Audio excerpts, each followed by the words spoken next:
कि उसके बाप का हिंदुस्तान नहीं है, ये हिंदुस्तान हमारा भी है। राम तो सबके हैं ना, राम कोई तुम्हारे अकेले के तो है नहीं। तो जितनी राम की खुशी आपको इतनी हमें भी है, तो सबको शामिल करो।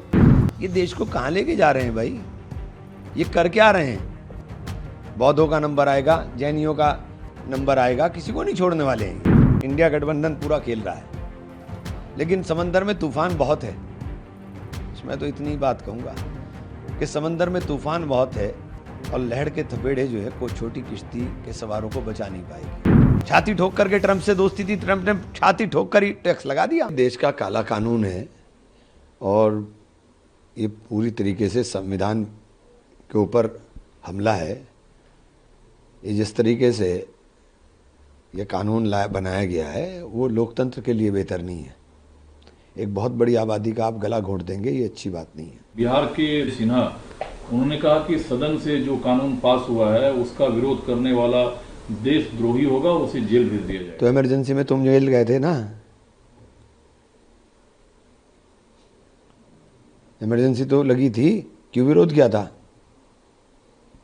तो कह रहे हैं उनका बयान है कि ये पाकिस्तान नहीं है, ये हिंदुस्तान है, नरेंद्र मोदी की सरकार है और ये हिंदुस्तान है, ये उसके बाप का हिंदुस्तान नहीं है, ये हिंदुस्तान हमारा भी है। बंगाल पुलिस ने प्रतिबंध लगाया था कि रामनवमी का जुलूस नहीं निकाला जाएगा, लेकिन उस आदेश को पलटते हुए कलकत्ता उच्च न्यायालय ने प्रतिबंधों के साथ जुलूस निकालने की इजाजत पश्चिम बंगाल हावड़ा में दिया है। इसके अलावा देश में कुछ नहीं बचा क्या? क्या खुशी के साथ नहीं रामनवमी निकाली जा सकती? क्या पूरे प्रबंधन के साथ रामनवमी की खुशी नहीं निकाली जाएगी? रामनवमी में नफरत की बातें क्यों करते हो जो दूसरे को दिक्कत दे?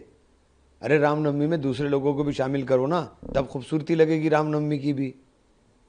तो राम तो सबके हैं ना, राम कोई तुम्हारे अकेले के तो है नहीं।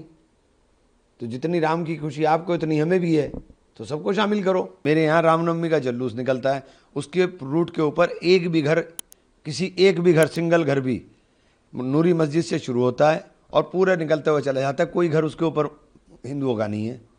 मुहर्रम का जुलूस निकलता है डाकाने वाली मस्जिद के कोने से और वो पूरा निकल करके मंदिर के ऊपर ख़त्म होता है। एक भी घर मुसलमान का नहीं है। यह है सौहार्द, यह है देश। उसका सारा कमेटी के रामनवमी के जुलूस में कमेटी के आगे मुसलमान प्रबंधन करते हुए चलते हैं, मुहर्रम के जुलूस के आगे हिंदू प्रबंधन करते हुए चलते हैं। ये हिंदुस्तान क्या बना दिया इन्होंने हमारा।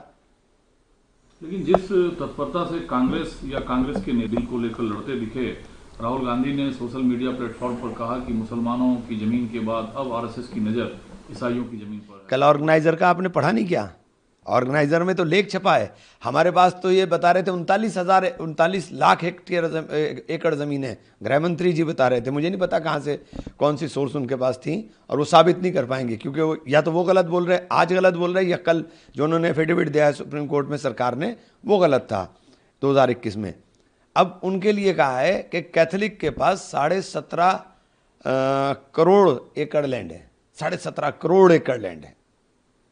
अभी उसके बाद ये मंदिरों की भी, चूँकि बड़े बड़े मंदिर हैं, मंदिरों के पास बहुत है, उनके ऊपर भी जाएगी निगाह।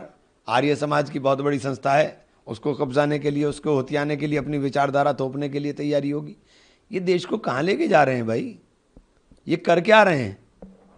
बौद्धों का नंबर आएगा, जैनियों का नंबर आएगा, किसी को नहीं छोड़ने वाले हैं ये। आप लोग नीतीश कुमार को लेकर अलग राय रखते थे, लेकिन कल प्रेस की हुई उसमें मुस्लिम लीडरशिप वक्त पर कुछ बोलना चाहते थे लेकिन उन्हें बोलने नहीं दिया गया। नहीं तो एक बात तो बताइए, नीतीश जी ने तो पलटी ऐसी मारी है कि जिंदगी की आखिरी पलटी है उनकी, बस अब पलटी मारने लायक नहीं बचेंगे वो। सवाल सर ये है कि एक बने हुए कानून को कोई, जैसे तेजस्वी यादव ने कहा कि हमारी सरकार आते ही इस बिल को हम कूड़ेदान में फेंक देंगे। हाँ तो क्या हुआ, जैसा आपने करा वैसे दूसरे भी कर सकते हैं। कोई आप ही फन्ने खा थोड़े ही है कि आप ही फन्ने खाएं, आप ही जानते हैं काम करना, दूसरा भी तो काम करना जानता है। मतलब क्या है, संसद का मतलब क्या है फिर? किस चीज़ का? संसद में अगर तो आप फेडरल स्ट्रक्चर खत्म कर देंगे क्या?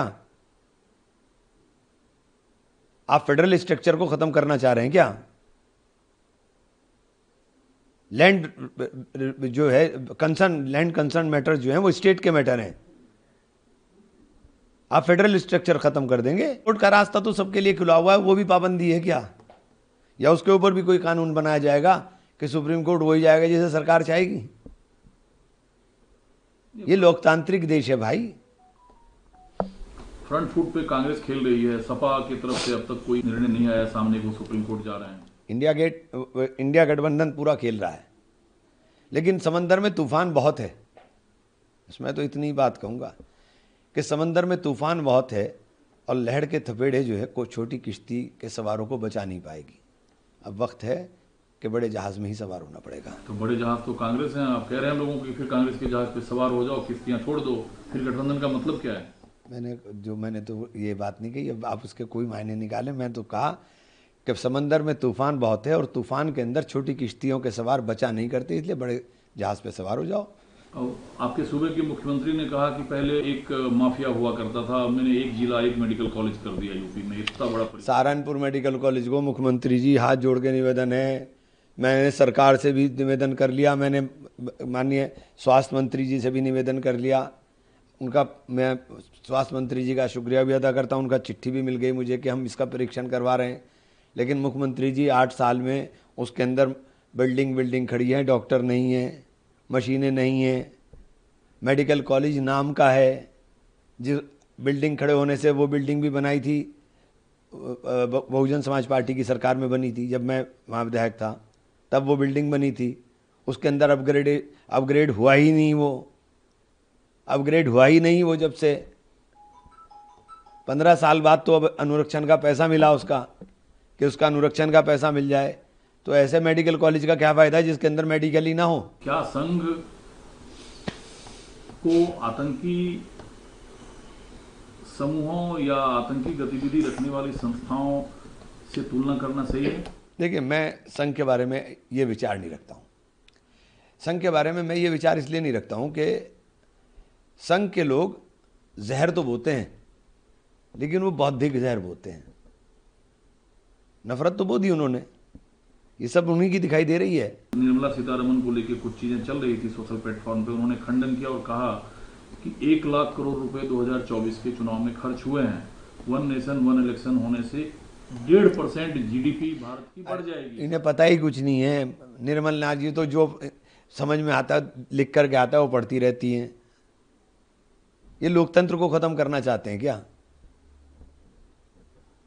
ये चाहते क्या हैं?